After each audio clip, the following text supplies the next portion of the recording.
The Self-Made Billionaire Revenge Plan Part 31. Anong ginagawa nito sa silid niya? Bakit nito iniwan si Trisha sa kabilang silid? Akatulog na ba kaagad ang babae? Nahigit niya ang paghinga nang sumampa ito sa kama at nahiga sa tabi niya. Ang sunod nitong ginawa ay niyakap nito ang mga braso sa likuran niya, pagkatapos ay hinalikan nito ang likod ng buhok niya. I miss you. Mahinang bulong ni Froilan sa puno ng tenga niya. Pagkatapos ay hinalikan nito iyon. Hinawakan nito ang buhok na tumabing sa batok niya. Pagkatapos ay kinitalan din iyon ng pinong halik pababa sa balikat niya, habang ang mga kamay nito ay nagsisimulang makialam sa katawan niya. Ha? He missed her?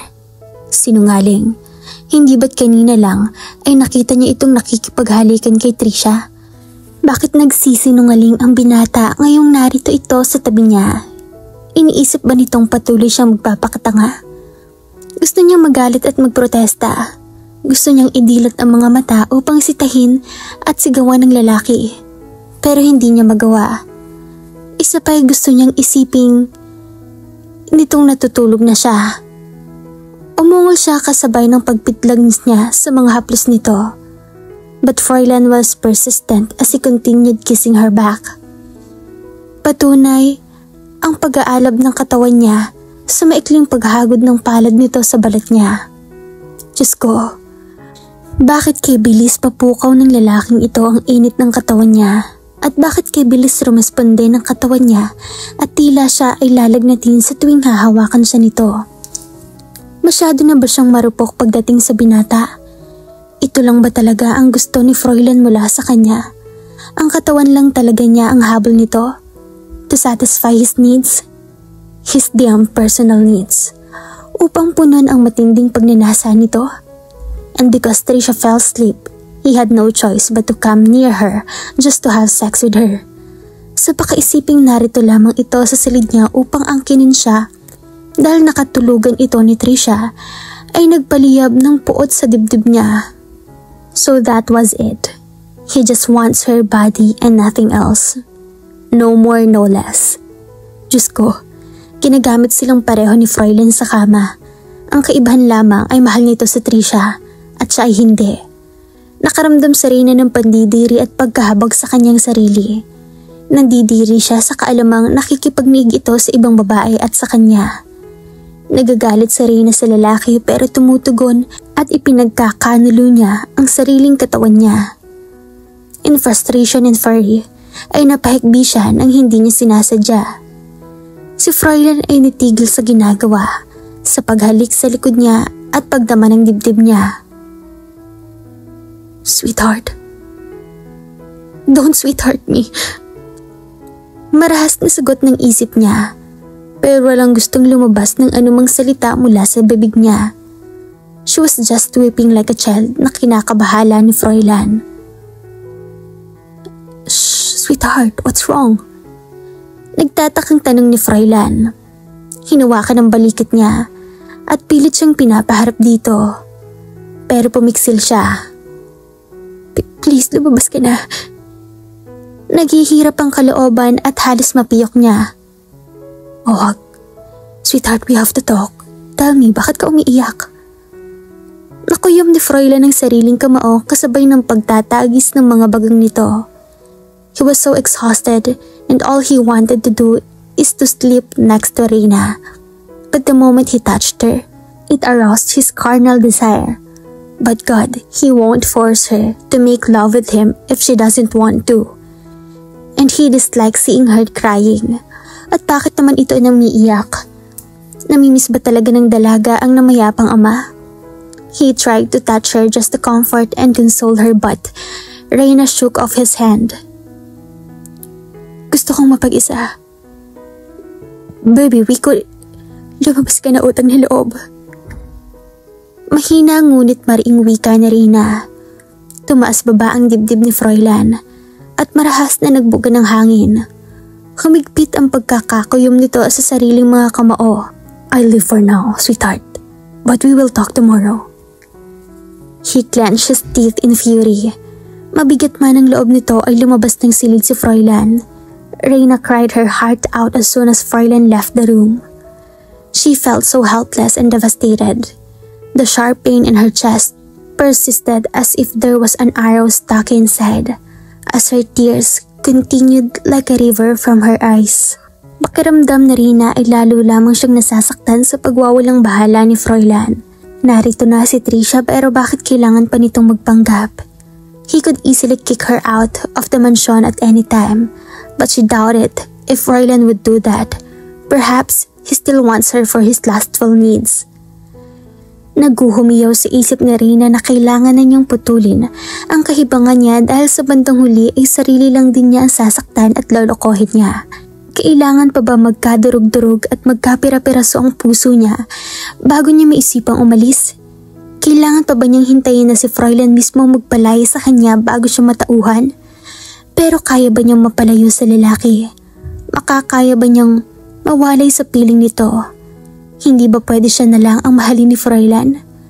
Kung paano siya nakatulog ay hindi niya alam. Pero nakakasiguro siyang nag-aagaw ng liwanag at dilim nang dalawin ng pakapaguran ang talukap ng kanyang mga mata. Napapalikwas siya ng bangon nang biglang makaramdam ng pagbaliktad ng sikmura. Nagmamadaling pumasok sa Rina sa loob ng banyo at doon nagduduwal. Pero wala naman siyang maisuka. Pinagpapawisan na siya sa pagsusuka, ngunit wala naman siyang nailalabas. Kaagad siyang nahulog sa malalim na pag-iisip. Ano bang nakain niya kagabi na nakasama sa tiyan niya? Bukod sa vegetable soup ay wala na siyang kinain. Duda siya na iyon ang magiging sanhi ng biglaang pagsama ng pakiramdam niya. Kahapon naman, ng tanghalian ay sandwich, salad at apple juice lamang dahil wala siyang ganang kumain. Naghihinang inangat niya ang katawan mula sa pagkakalunod sa toilet bowl subalit nakaramdam naman siya ng paghihilo at pag-ikot ng paningin. Napakapit siya sa lababo upang hindi mabuway. Muli ay ipinikit na rin ang mga mata ng ilang segundo, saka muling dumilat.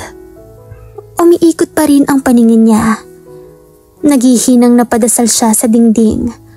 Masama ang pakiramdam niya marahil ay dahil napupuyat siya nitong mga nakalipas na gabi. Napansin din niyang mabilis siyang nakaramdam ng kapaguran nitong nakaraang araw. Baka kulang na ang supply ng pulang selula sa katawan niya kaya nakakaramdam na siya ng pagkahina, pagkahilo at katakatakang pagduduwal. Wala naman siyang dapat isisihin kundi ang sarili niya.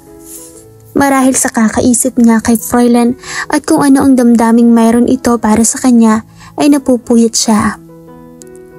Idagdag na rin ang matinding paninibugho at selos na namamahay sa dibdib niya. Kaya heto siya ngayon at masama ang pakiramdam. Sa ngayon ay kailangan niya magpahinga. Tatawagan na lamang niya si Froilan. Maiintindihan naman siguro nito kung hindi siya makakapunta sa asyenda. Isa pa hindi na siya kailangan doon dahil naririto naman ang binata. Naliliyo man ang pakiramdam niya ay sinika pa rin ni Rina na makalabas ng banyo pero lalo lamang tumindi ang nararamdaman niyang paghihilo. At bago pa man siya makarating sa kama ay tuluyan ng dumilim ang paningin niya. Hindi mapakali at kanina pa tinatambol sa kaba ang dibdib ni Froilan. Habang hinihintay ang paglabas ng doktor, nakasalukuyang sumusuri sa kalagayan ng dalaga. Ang totoo ay hindi siya halos nakatulog sa nagdaang gabi dahil sa kakaisip kung ano ang dahilan ng pag-iyak na Rina. Labag sa loob niyang iwanan ito ng ganong kalagayan, ngunit halos ipagtabuyan siya nito kagabi. Nasaktan si Froilan sa pagpapaalis nito sa kanya pero mas nangingibabaw ang pag-aalala niya kay Rina. Kanina pa niya inaabangan ang paglabas ni Rina subalit mag-aalas 9 na ay hindi pa rin ito bumababa para mag-agahan. He was so worried that he could no longer wait for another tick of the clock. He has to talk Rina whether she likes it or not. And so he decided to enter her room only to be shocked as she found her on the floor and seemed so lifeless. Sa pakiwari ni Froilan ay tubigil ang pagtibok ng puso niya nang madatnan niya itong walang malay at nakahandusay sa sahig. Hindi niya maipaliwanag ang takot na lumukob sa dibdib niya ng mga sandaling iyon, lalong nadagdagan ng pag-aalala at takot sa dibdib niya. He immediately called the physician to check on her at halos mabaliw na rin siya sa pag-aalalang habang naghihintay sa pagdating ng doktor. And when the doctor arrived, he doesn't want to leave Reyna alone with him. But Aling Dolores asked him to and let the doctor do his job. Pero mahigit 10 minuto nang nakalipas ay hindi pa rin lumalabas ang doktor. Napahilamo si Froilan ng mukha gamit ang sariling mga palad. Hindi niya mapapatawad ang sarili kung may hindi magandang mangyayari kay Reyna. Hindi na lang niya sana ito iniwan kagabi. At kung sana'y napaaga ang pagpasok niya sa silid nito, ay di sana'y, oh dear God, hindi niya gustong mag-isip ng hindi maganda. It scared the shit out of him. At ngayon lamang si Froilan natakot ng ganito para sa isang babae. But damn it, Reyna wasn't just another woman. She's precious to him. Kumalma ka lang, iho. Sabi ni Aling Dolores na bagamat kampante ay matiyagang naghihintay sa paglabas ng doktor, ay nakakasiguro siyang nag-aalala rin kagaya niya. Ewan niya ba, pero kahit anong pilit niyang gawing pagpapahinahon ay lalo lamang siyang nababalisa. Gusto na ni Froilan pumasok sa loob ng silid pero nag-aalala siya na baka hindi magawa ng doktor ang trabaho nito kapag naroon siya. Sa pakaisipin pa lamang niyang hindi maganda ang kalusugan ng dalaga ay nadadagdagan ang bigat ng dibdib niya. Marahil ay nagpagod ito ng husto sa pamamahala sa hasyenda habang wala siya't nasa Amerika. And also he left her the other day para mamahala sa pag-harvest ng sugarcane dahil nagkaroon siya ng importanteng pagpupulong sa kumpanya ng dating pagmamay-ari ni Don Ernesto. Napadiing bagang siya kasabay ng pagkuyom niya ng kamao. Kailan pa ho ba masama ang pakiramdam ni Reyna, Nanay Dolores? Wala ho ba siyang nababanggit sa inyo? Tanong ni Froilan sa matandang babae. Sa sobrang pag-aalala at tensyon niya kanina, ay hindi niya iyon napag-ukulan na itanong. Wala naman, iho, pero napapansin kong mabilis siyang mapagod nitong mga nakaraang araw. Hindi rin siya nagkakakain at ayaw niya ng amoy ng niluluto ko para sa kanya. Hindi kaya... Pagkuwan ay biglang napatutob ng sariling bibig ang yaya ng dalaga. Natigil sa paroon parito si Froilan at tumingin sa matanda. Hindi kaya ano ho, Nanay Dolores? Hintayin na lang natin ang paglabas ng doktor. Seryosong sabi ng Nanay Dolores na tumingin sa gawin ng nakasarang pinto.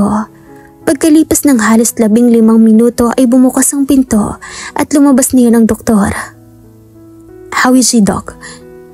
Kaagad na salubong na tanong ni Froilan sa doktor na tumingin sa kalagayan ni Reyna pagkalabas nito sa silid ng dalaga. She's fine now. Masyado lamang napagod ang pasyente. Panimula ng doktor. Mahalagang makapagpahinga siya ng maayos at kumain ng masustansya para mabilis manumbalik ang lakas niya. Oh, thank God. Lihim siyang nagpasalamat sa itaas sa kaalamang hindi ganun kalala ang kondisyon ng dalaga.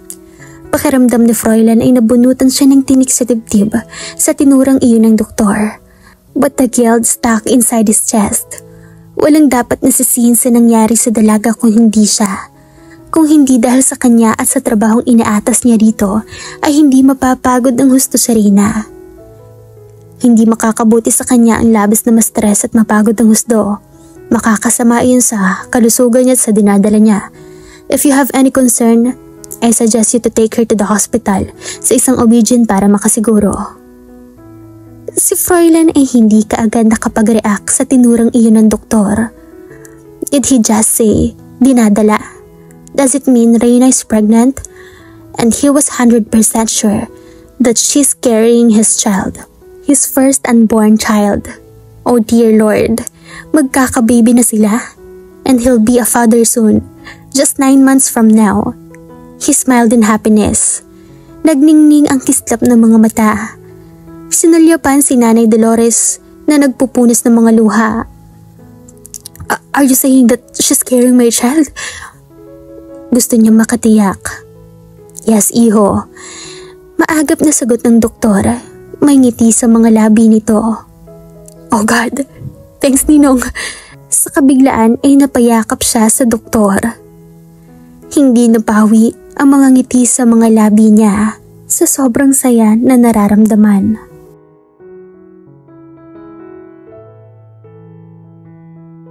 At dito na po nagtatapos ang ating kwento. Sabay-sabay po nating abangan ang susunod na kabanata. Maraming salamat po. Stay safe and God bless.